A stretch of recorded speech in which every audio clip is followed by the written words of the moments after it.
Hello, yeah. This is group 58, and my name is Shiraz Amrik. I'm the group coordinator, and our tutorial number is 17, and our tutor is Julian Beverly.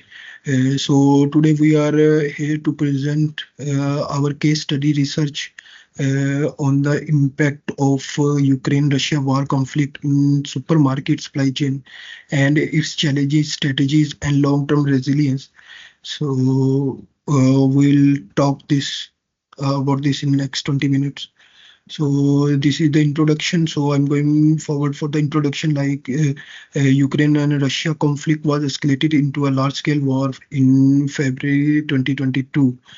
So it caused a global supply chain disruptions and supermarket to face significant challenges, including blocked Black Sea ports, infrastructure damages, and restricted transportation routes. Due to these issues and blockages, commodities like bakery items like bread, cake, cooking oil, and maize experience severe and wheat experience severe shortages and unprecedented price hikes. So the operation was strained by the disruption to the inventory management, and the consumer pricing and logistics planning was goes gone high. So the objectives of our topic of our research is to analyze the effect of the conflict on the supermarket supply chains, focusing on the supply constraints, cost escalation, and operation uncertainty. And the second objective of our research is to address the supply chain disruption and propose short-term and long-term solutions like supplier diversification and substitute strategies while building long-term resilience through the local production and the predictive technologies. The context of our research is the impact. We did a research on the impact of the Ukraine-Russian war on the global food commodities because it caused shortages, price hikes, and logistic challenges according to FAO and World Bank. And we'll focus on the analyze the supermarket supply chain, especially on the disruption in the inventory and consumer demand. And our goal is to propose strategies like supply diversification, long-term, short-term solutions, commodity substitution, and local productions. Supply chain impact on the supermarket and industrial products. We have finalized the four main things like bread and cake, cooking oil, maize, and honey. So we have research on this one. According to FOA, in the bread and cake exports was dropped by 30% and its prices was hiked by 40% in 2023. Now the cooking oil, which is very important for the food processing, so its 80% exports was reduced due to this war, and 50% price hiked. According to World Bank, and the maize also 20% exports was lower, and then the honey was also exports declined and the cost was raised. Now I am going to call my other team member Sikandar Javed to come forward and take the presentation from here. Thank you. Go on, Thank you so Sikandar, much, please. Shiraz. You're Thank you welcome. so much. Now I'm gonna explain the impact on supply chains. So the ongoing crisis has severely disrupted global food supply chains. Port blockades have restricted the movement of food commodities, leading to 50% drop in Ukraine agriculture exports, directly affecting the supermarket supply channels. This supply shock has fueled major price volatility. Bread and cake exports dropped by 30%, while prices rose by 40%. Cooking oil prices surged by over 50%. Transportation constraints have further worsened the situation. Damaged infrastructure and rising seeking security risks have slowed inventory restocking and driven up disruptions distribution costs. As a result, retailers have been forced to implement rationing strategies, altering consumer shopping habits, and reduction satisfaction together. Together, these factors highlight the fragility of global food systems in times of conflict and instability. Can you please move next slide? So yes. In this slide, I'm gonna explain the supply chain disruption model. Using the supply chain disruption models, we can analyze the crisis through three key shock types. First, supply shocks. The blockade of Black Sea ports drastically cut exports of cooking oil and bakery goods like bread and cake, leading to shortages and inventory gaps. Second one is demand shocks. Panic buying caused a 50% spike in cooking oil prices, while substitution with palm and oil created additional stress on alternative supply chains.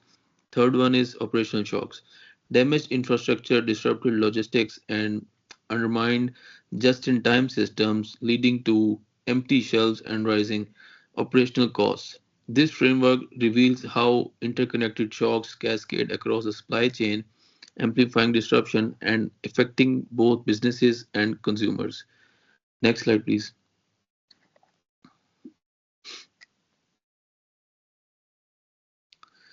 Yes. Applying the resilient supply chain framework, we can see three strategies. First, redundancy. Countries diversified what wheat suppliers trying to Canada and Australia to reduce reliance on Ukraine. While this enhanced supply security, if also raised overall costs. Second one, agility. Alternate trade routes through Poland help bypass blocked Black Sea ports. However, these new paths introduce logistics inefficiencies and delays. Third one is collaboration. Initiatives like the Black Sea Grain Initiative played a critical role in maintaining food movement across borders through their demand, significant coordination, and international resources.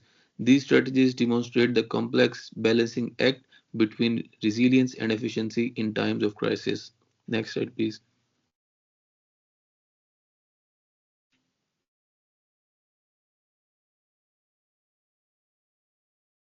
So here I'm going to explain the McKinsey HBR models. So organizations adapting using the 7S framework, as you see, strategy shifted to regional wheat and maize sourcing while structure moved procurement from Ukraine to countries like India and the US. Systems introduced digital tracking and adjusted forecasts for bread and cake. Skills were upgraded to secure alternative maize and honey sources, and staff were reassigned to support sourcing and logistics. Leadership style focused on fast decision making for rationing and stock allocation. Finally, shared values emphasize food security, especially for bread, maize, and cooking oil. Next slide, please. So in this slide, I'm going to identify gaps in industrial and supermarket supply chains. Recent geopolitical conflicts expose critical gaps in supermarket and industrial supply chains. Supermarkets relied heavily on conflict affected regions for key products like cooking oil, bakery goods, maize, and honey, highlighting major sourcing vulnerabilities. As a result, global cooking oil production dropped by 20%, triggering severe shortages and widespread rationing. At the same time, bakery goods production declined by 15%, driven by a 30% reduction in ingredient availability. These disruptions left supermarket shelves understocked and revealed the urgent need for more resilient supply chain strategies. So that's all from my side. Now I would like to invite Umar Ali. He will explain the further slides. Thank you. Thank you, Sikandar. And can you please move to the next slide? Yeah. Now I'm gonna explain the price volatility due to the Russia-Ukraine war caused major food prices hikes globally. So cooking oil was raised over 50%, bread by 40%, and maize also rise by 35%, and honey is also rise by 45%. So these increase were due to the supply and disruptions and higher demands according to the consumer. So the affecting both consumers and industries worldwide. So can you please move to the next slide? Yeah, thank you. The next slide is I'm gonna explain the transportation constraints. Due to the Russia and Ukraine war, severely disrupted supply chain, damaged infrastructure and security risks, and delayed the transportation of key goods like cooking oil, bread, maize, and honey, as discussed before. So the power outage and storage issue is also is a big problem due to this.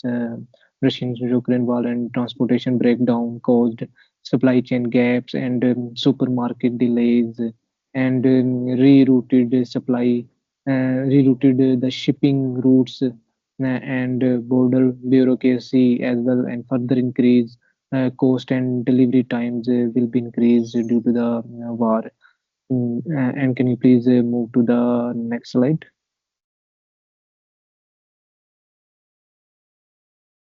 Yeah, the next slide. Yeah, the technology adoption.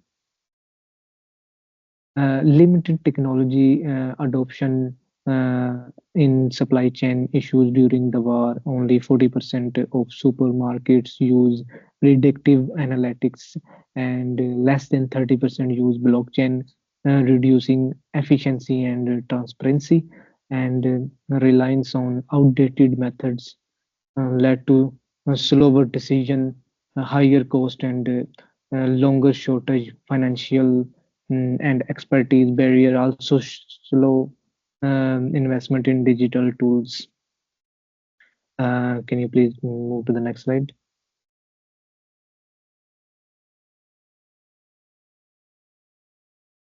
Yeah, the thank you. Local production. The global production is falling short is key areas like cooking oil meet less than 20% of demand, and bakery goods over only 15%. Maize has a 25% shortfall, and honey production meets under 40% of demand. Limited investment in facilities and sustainable practices is hiding growth. And also to reduce import reliance, there is a need for developing local production infrastructure, better storage, and investing in technology and training. So that will be helpful for the supply chain to improve the supply chain management system due to the war of Ukraine and Russia as well. So can you please move to the next slide?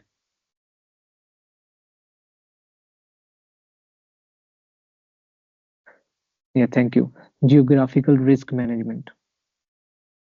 So geographical impact on trade routes, and geographical tension disrupted 30% of trade routes, especially through strategies in waterway security measure and weak partnership slowed the movement of goods like cooking oil, bakery item, maize, and honey, as discussed before.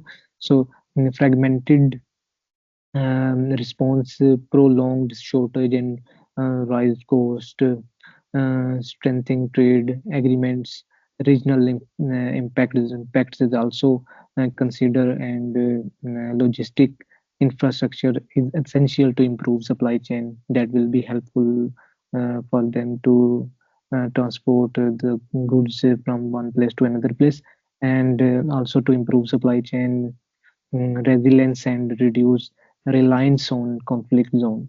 So these are all from my side. Now I would like to call Mr. Kasim to present further detail of presentation. Thank you. And thank you so much, Umar Ali. So we will discuss about the operational flexibility, and we see the impact of AI on retailer supply chain and the logistics, like it gradually increases.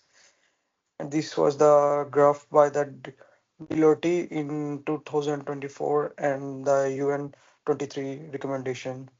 Like 56% of the retailers faced disruption due to the reliance on fixed suppliers for cooking oil, bakery goods, and the maize and the honey.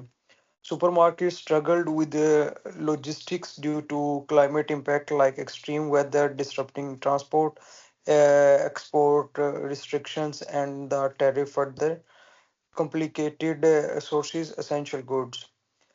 Diversifying the suppliers and using red line data systems can mitigate the future supply chain disruption. Investing in the adaptive logistics such as flexible warehousing and the alternative routes and enhance in the resilience. Collaboration with the good suppliers and the policymakers is essential to strengthen the streamline of the sourcing and logistics. These are the few operational flexibility. Can you please move forward?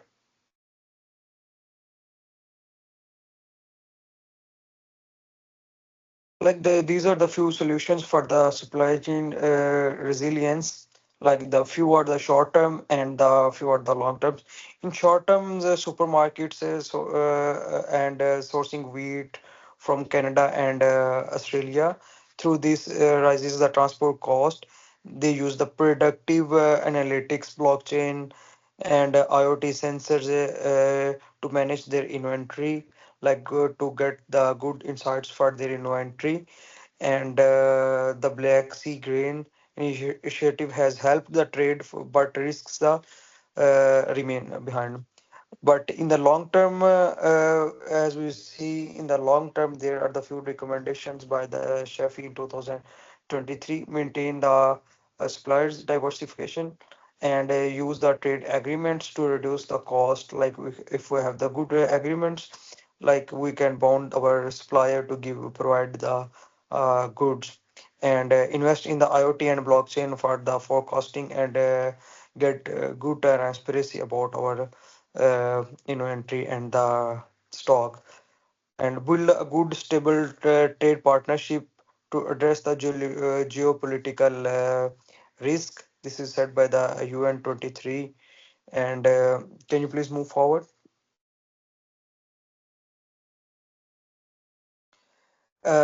These are the few future recommendations, to strengthen the supply chain and ensure the long-term sustainability. It's essential to adopt predictive analytics for better inventory insights and manage the forecasting, introducing blockchain and boost their shipments and verifying the products authentication, like establishing the regional production center for key products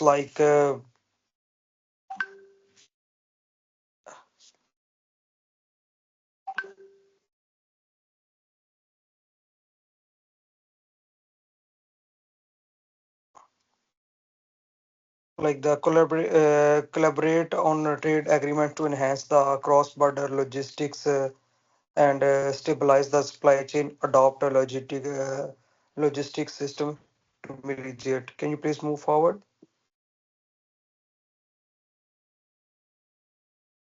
And these are the few conclusions by our side, like the Ukraine, as we see in the Ukraine-Russia conflict, revealed the conflict weakness in the supermarket supply chain and the unstable trades between the regions, and we get a better insights, if conflict happen between two regions, how the supermarkets and their trades affect. And supply chain disruption cause the global shortage for the significant prices volatility, exposing the insufficient in the sourcing strategies. Like the crisis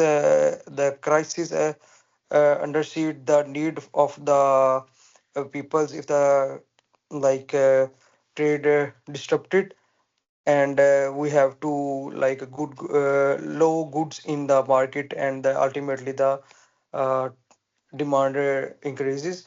And we have to strengthen the collaboration with the government and the international organizations in essential to mitigate the future geopolitical risks and stabilize the essential commodity flows. Like if any risk arises in the future, we have to prepare for that. And that's all by my side. Thank you so much. Yes, thank you. And these are the references. Can you please stop the recording? It's the end of the presentation.